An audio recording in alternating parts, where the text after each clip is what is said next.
Olá, estamos começando mais uma edição do Confraria dos Esportes, seu programa de esporte, sempre recebendo convidados muito especiais. Lembrando a você que pode ser assistido pela Soul TV, você baixa o aplicativo na sua Smart TV, no seu smartphone. Pode ser assistido também nos canais comunitários, canal 9 da NET, canal 8 da Vivo, ou então aqui pelo YouTube, que é o que a maioria das pessoas assiste. Aliás, se você puder se inscrever, compartilhar com os amigos, a gente fica muito contente. Hoje no programa recebemos um convidado muito especial, ele que é uma figura marcante aqui na cidade, trabalha há muitos anos com atletismo. Muito obrigado pela participação. O meu amigo Neilton Moura. Tudo bem, Neilton? Tudo bom? Olá, amigos do Confraria. Prazer estar aqui com vocês. O Neilton tem uma história muito larga aqui no atletismo da cidade e mais do que isso, né? Nacional, internacional. Neilton, você trabalha com atletismo aqui na cidade há quanto tempo? Desde 95 como funcionário, mas antes eu já trabalhava numa equipe, a Eletropaulo Guarulhos, então tinha um convênio aí da estatal com a cidade, então desde 94, se não me engano, 93. E sempre, a sua especialidade são saltos? Desculpa, menos. Menos? 90. Opa, a gente vai esquecendo. Muito tempo, muito tempo. Não tem problema, não. A sua especialidade são saltos? Principalmente os saltos. Principalmente os saltos horizontais, salto de distância e salto triplo, né? Mas também provas combinadas, né? Aquela que os atletas, a mesma pessoa compete em várias provas diferentes. E mais recentemente, agora por causa do moleque, né? Salto e altura também. Então, já vamos começar falando do seu filho. Então, seu filho participa como atleta aqui pela cidade mesmo? Aqui pela cidade mesmo. Eu tenho 3 filhos, né? Os 3 competiram. Eu ainda tenho, um já é treinador, inclusive de Guarulhos. O do meio ainda compete, mas também já é formado, já é quase um doutor. E o caçula, que está mais firme, né? Ele que é o nosso atual competidor aqui. É o mais novo, que tem competido mais em nível internacional. Deixa eu te perguntar um negócio, você que está diretamente nessa área, em relação ao treinamento. Você tem um grande atleta, um camarada que é muito bom. Na pandemia, nós tivemos 2 anos praticamente parados, né? O que isso afetou no desempenho desses caras todos? Tudo. Fechou tudo que você puder imaginar. Eu lembro que em 2020, em fevereiro, aconteceu o primeiro campeonato sul-americano em pista coberta. O único país na América do Sul que tem uma pista coberta, quer dizer, um ginásio, né, um tipo de ginásio de basquete, com uma pista dentro, uma mini pista dentro, é a Bolívia, em Cochabamba. E teve, então, o primeiro campeonato sul-americano lá, eu lembro até hoje, acho que foi 20 de fevereiro, uma coisa assim. E ia ter um campeonato mundial em março. E os atletas que iam para o mundial, eles falaram, não vou lá na Bolívia, vamos direto para o mundial, vamos ficar se preparando aqui. Então sobraram vagas para ir para o sul-americano. Aí esse meu filho foi convidado, ele não ia. E estava no lugar certo, na hora certa. Porque os outros desistiram, ele foi e ficou em terceiro lugar. Teve outro atleta meu que foi, ganhou 2 medalhas de ouro, o Alexandre, no salto de distância e salto triplo. Nós voltamos de lá, falei, bom, agora pra gente acabou, porque vocês 2 não vão pro Mundial. Aliás, um ia pro Mundial. E aí foi anunciado que o Mundial foi adiado, que não ia ter mais em 2020, ia ser talvez em 2021. Falei, puxa vida, né? Era o ano da Olimpíada. Falei, bom, agora vamos treinar, né? A gente começou a treinar e aí nada de adiar a Olimpíada. Foi adiando tudo, mas a Olimpíada não adiava. Quando foi no começo de março, fechou tudo no Brasil. Acabou o carnaval e aí fechou tudo. E aí, como é que nós vamos nos preparar para a Olimpíada? Tem aí 4 meses para a Olimpíada e a gente está sem aonde treinar. Falei, bom, cada um vai para a sua casa. Eu lembro que o Alexandre, que já estava convocado para a Olimpíada, ia voltar para Londrina, que ele mora lá. O Thiago não tinha índice.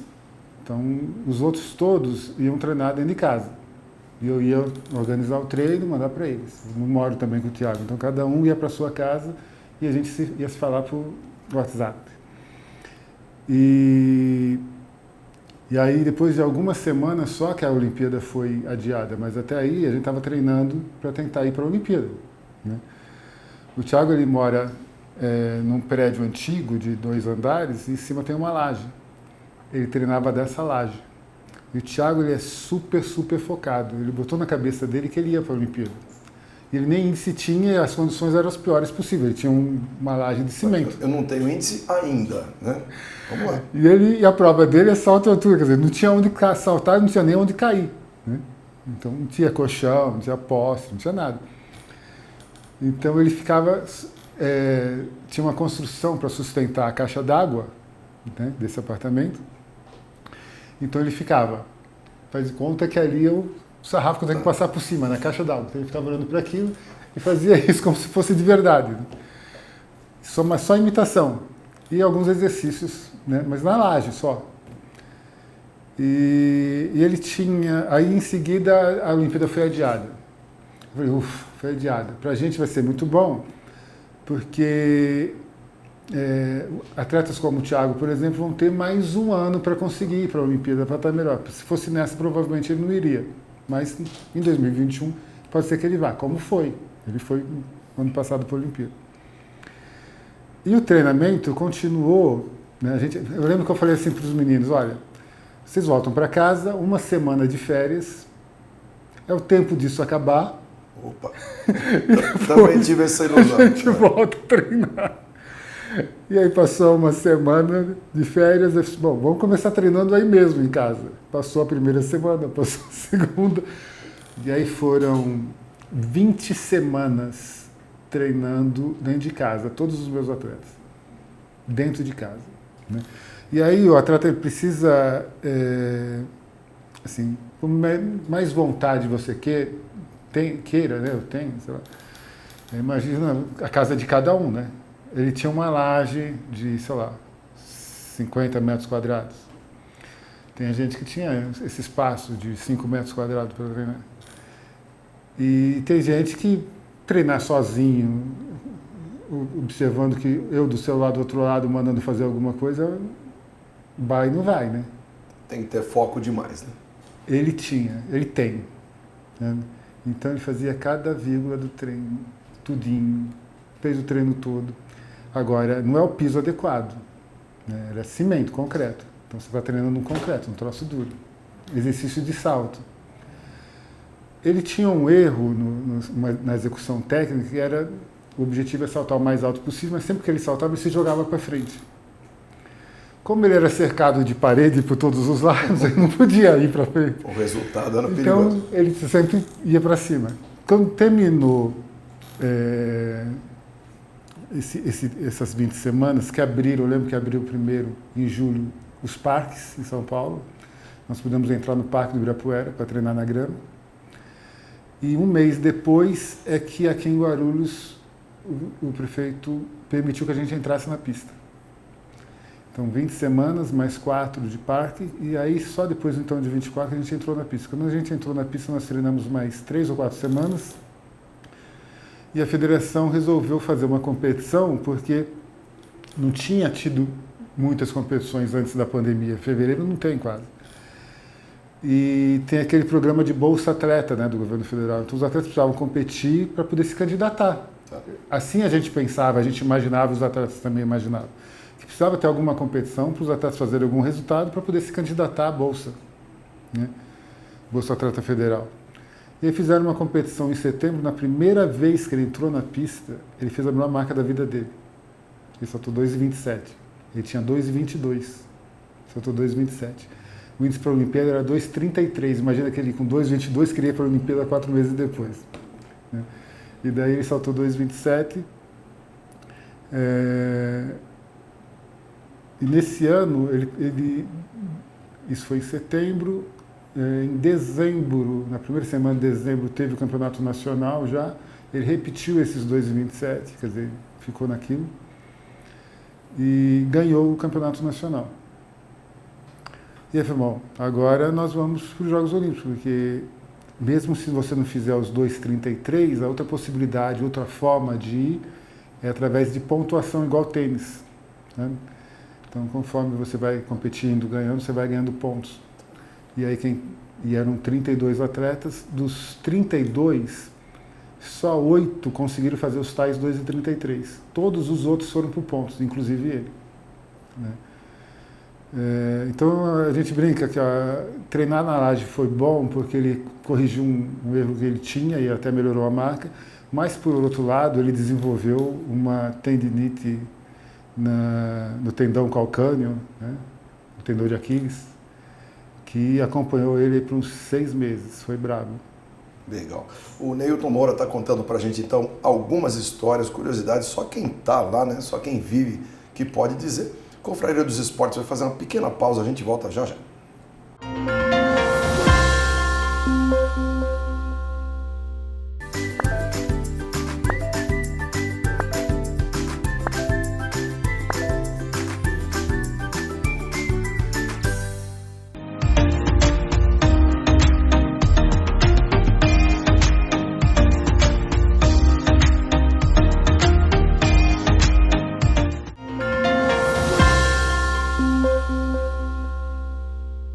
Estamos de volta a mais um bloco do Confraria dos Esportes. Hoje recebendo o Neilton Moura, treinador de atletismo, já consagrado aqui na cidade, está contando uma série de coisas para a gente em relação ao que acontece com um atleta de altíssimo nível, né? Uma coisa que me veio agora, enquanto você falava desse rapaz aí do salto em altura, nós temos um atleta que é um atleta de ponta e que ele parou por conta própria o treinamento, que é o Paulo André. O que isso pode pesar na carreira dele? Eu não acompanho esse programa, né, direito. Mas acompanhando ou não, ele está parado numa casa. Então, não sei se ele está parado. Sobrevive. Parado é modo de dizer, porque os meninos acompanham, né? E vira tema das conversas antes ou no final do treino, no final. E eu lembro que alguns dos garotos falaram, bom, ele comentou para um outro lá, participante, que naquele dia ele tinha que fazer saltos, que estava previsto. Então, o pai dele também é o treinador dele, né? Então, ele foi para lá e o pai prescreveu o treinamento que ele tinha que fazer, como se estivesse na pandemia, né? Também fechado. Então, lá ele tem até mais lugar que o meu filho numa laje, então eu imagino que ele esteja treinando lá dentro, na situação de pandemia. E eu não acho que ele vai mal, não, quando ele voltar, se ele voltar. Se ele quiser voltar, eu acho que ele não vai mal, não. Ele estava muito próximo dos 10 segundos, né? Para quem não sabe, o Paulo André, que participa do Big Brother, ele é um velocista, corredor de 100 metros, e é um dos brasileiros que está buscando essa marca histórica aí dos 10 segundos, que parece que o Brasil não consegue nunca, né? E ele conseguiu uma vez, sabia? Ele conseguiu num Troféu Brasil, se não me engano, uns 3 anos atrás, 2 ou 3 anos atrás. Foi antes da pandemia. Ele correu abaixo dos 10 segundos, não se lembro se foi 9,95, 9,98, alguma coisa assim, mas não valeu por causa do vento. O vento estava um pouquinho acima do normal lá. Então, valeu para ele levar a medalha, mas não para recorde, não para dizer temos um abaixo de 10, não valeu para isso. Mas ele já correu uma vez. E teve uma prova nesse programa, para a escolha do líder, tal, não sei o quê, que esses participantes estavam posicionados de uma forma de U, né, atrás de uma banqueta, alguma coisa assim, e que na frente tinha uma porta. Ele estava bem no meio desse U, então quer dizer, todos os outros estavam mais próximos da porta do que ele, todos os outros. Né? Então imagina quem estava aqui no começo do U, estava do lado da porta. Quando deram o sinal para eles atravessarem a porta e encontrar alguma coisa lá, para ver quem é seu líder, ele foi o primeiro a passar. Então ele não está mal, ele está muito bem. Notícia que eu tenho é que, a princípio, ele deve estar treinando lá dentro em situação de pandemia. Né? Esse ano é um ano que tem campeonato mundial em julho, dos atletas de alto rendimento, e teve campeonato mundial indoor em março, né? Semana passada. Então, como é que os atletas de alto rendimento se prepararam? Acabou os Jogos Olímpicos, né? Em setembro, se não me engano. Por aí. Né? Eles têm um mês de férias. Né? Porque eles treinaram tudinho, 4 anos, blá, blá, blá. Bom, um mês de férias. Acabou, em outubro começaram a treinar. E aí eles escolhem, bom, vou treinar para o campeonato mundial, ou vou treinar ao ar livre, ou vou para o campeonato mundial em recinto fechado. Para o Campeonato Mundial recinto fechado, já estou atrasado. Se eu começar em outubro, o campeonato já é agora em março. Eu já tenho que estar competindo em janeiro. As marcas são todas menores, né? Todas abaixo do espaço aberto. É porque nem todas. É que algumas provas são adaptadas. Em vez de 100, são 60 metros. Então, mas eu digo em igualdade, altura, alguma coisa assim, salto triplo? Não, o menino saltou o recorde do mundo na vara, 6,20. Foi o recorde do mundo. Né? Aí ele tem a vantagem de não ter o vento, por exemplo. Pronto, ok. Uma coisa positiva. Ou desvantagem de não ter o vento nas costas. Também. Né? Então, o recorde do salto com vara, ele é considerado tanto indoor como outdoor a mesma coisa. Porque não há vantagem. Não tem uma influência muito grande. A menina que ganhou o triplo na Olimpíada, a venezuelana, ela bateu o recorde do mundo na Olimpíada. E bateu o recorde do mundo de novo agora, no indoor. Né? Só que aí, nesse caso, não é considerado recordes separados, principalmente porque lá no indoor o piso é de madeira, nessa pista é de madeira, e balança, te dá uma ajuda. Então, não foi considerado um recorde único, é diferente da vara. A única prova que é um recorde único é a vara. Os outros são ou indoor ou outdoor. Né? Então, esses atletas que falam, bom, eu quero ir para o indoor. Né? Então, falando do Thiago, salto e altura, foi uma prova que teve empate nos Jogos Olímpicos. O italiano e o menino do Catar empataram. O do Catar falou, eu não vou. Ainda estou comemorando, tem festa todo dia aqui porque eu ganhei a medalha de ouro. E o italiano, ele falou assim, eu também estou comemorando. Foi na NBA, jogou aquele jogo das estrelas. Sabe? Assim, mas eu vou lá. Ele foi lá e se ferrou. Né? Não estava preparado, ficou em terceiro lugar, o campeão olímpico. Né? Então, digamos que metade das grandes estrelas não quiseram ir. E outra metade foi. Né?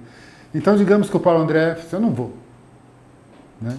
Então então vamos preparar uma programação mais tranquila, mais longa, visando julho. Então, a princípio, é isso que ele está fazendo. Né? Esse programa acaba mais algumas semanas só, né?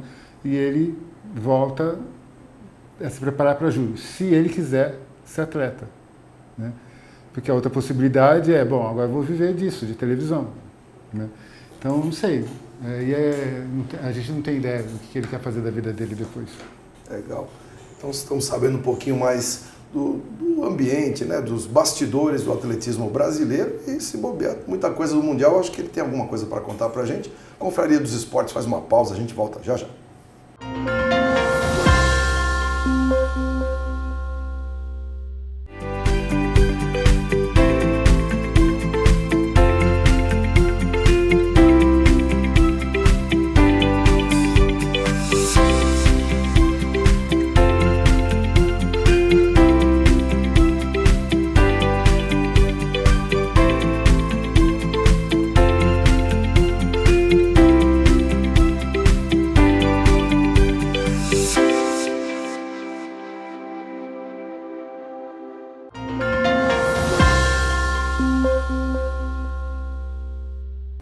Estamos de volta para o último bloco do Confraria dos Esportes dessa semana, recebendo o treinador, ex-atleta também de atletismo, Newton Moura. Newton, deixa eu enganchar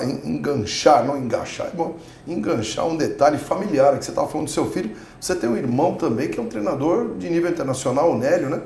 O Nélio, treinador, dentre outras pessoas, da Malro Imagem, medalhista olímpica na China 2008.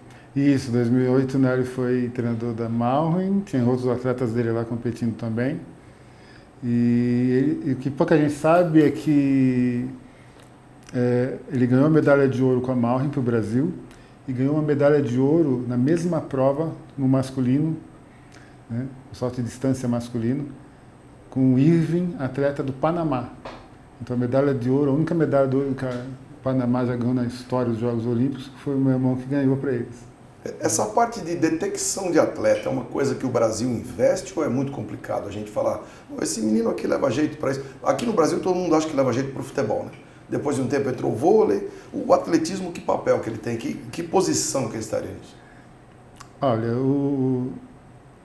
gente boa para atletismo existe em qualquer lugar do mundo. A distribuição de talento é igual no mundo. Na verdade, é igual na população. Né?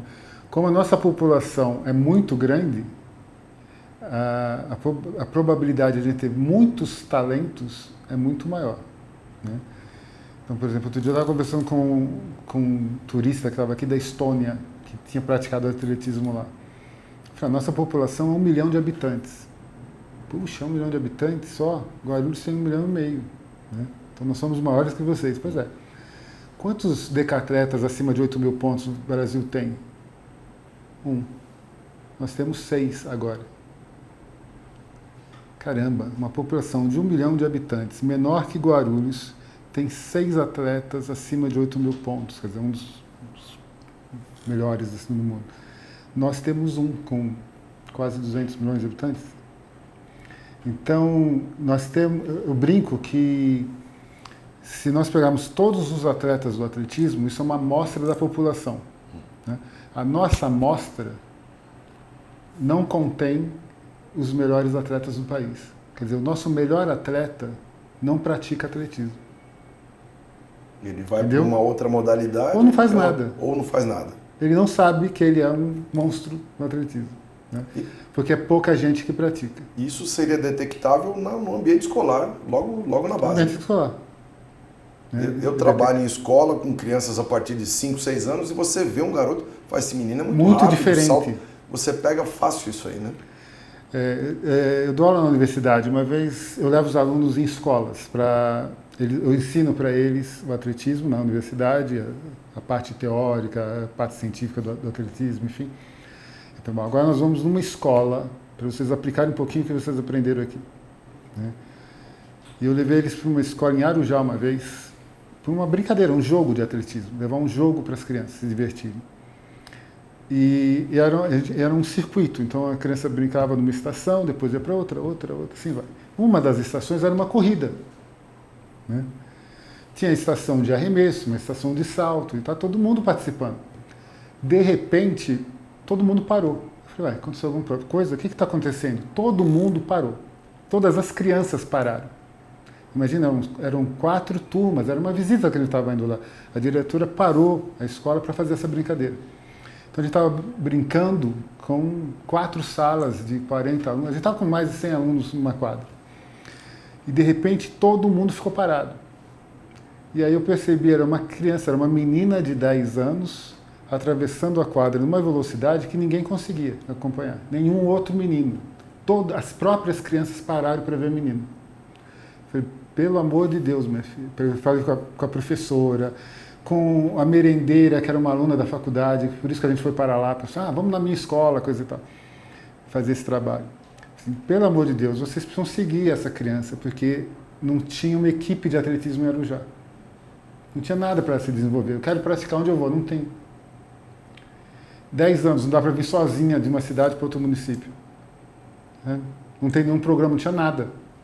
Vocês precisam seguir a vida dessa criança, onde ela vai estar em cada ano da vida dela, para quando ela puder, ou a família puder, para ela ser iniciada no esporte. Isso tem já uns 6 anos, eu não sei mais onde anda essa menina. Imagina quantas crianças que a gente perdeu a oportunidade num trabalho parecido. O Claudinei Quirino, que correu 200 metros abaixo de 20 segundos, foi medalhista, né, medalha de prata no revezamento em Sydney, né, foi aquele que recebeu o bastão em terceiro, passou o cubano, chegou em segundo, perdeu ele só para os Estados Unidos. Ele foi descoberto aos 19 anos. Ele foi criado numa daquelas casas, né, de crianças abandonadas, e só depois que saiu de lá que alguém falou assim para um treinador, olha, essa criança é boa, viu? E aí o treinador, vamos tentar. E com 19 anos ele começou a treinar. Imagina, com 19 ele começou. Se começasse com 12, 13, os resultados que um camarada desse poderia ter. O Brasil, que é um país tão grande, como o Neilton está comentando com a gente aqui, uma população onde a gente tem de tudo no atletismo, você tem espaço para o pequenininho, para o grandão, para o mais pesado, para o mais leve, tem espaço para todo mundo, né? Então, se você tem oportunidade na sua escola de praticar atletismo, não perca essa chance, é uma coisa sempre legal, tá? Gente, para a gente fechar o nosso programa de hoje, eu queria só que o Neilton contasse para a gente de um evento, foi onde a gente se conheceu, né, há alguns anos atrás, que é a Corrida e Caminhada do Batom, se tem alguma perspectiva de acontecer esse ano de novo. Eu imagino que esse ano não aconteça mais, né? é normalmente na semana da mulher, o mês da mulher, março. Geralmente era. Né? Teve um ano que foi em março, acho que teve um ano que foi em outubro, por conta do câncer de mama, aquele outubro rosa. Eu não me lembro realmente o mês que foi. É a corrida do Outubro Rosa, é outra corrida. É outra? Então, as mulheres estão na nossa frente, até nisso estão na nossa Essa corrida é sempre aqui em Guarulhos é um negócio muito legal, né? Não é o dia da mulher, é o mês da mulher. Então é uma série de eventos para a mulher, um mês todinho de março, e um deles é a corrida do batom. Né? Então é um negócio muito legal que já deve voltar no próximo ano. Legal. Então a gente vai ficando por aqui. Assunto para conversar aqui com o Neilton, teria muita coisa. A gente estava conversando algumas coisas fora do ar. Eu espero que ele volte em breve para a gente dar continuidade no nosso Confraria dos Esportes, especialíssimo hoje, com ele que é um treinador de muita experiência, uma família de atletas, uma família de treinadores.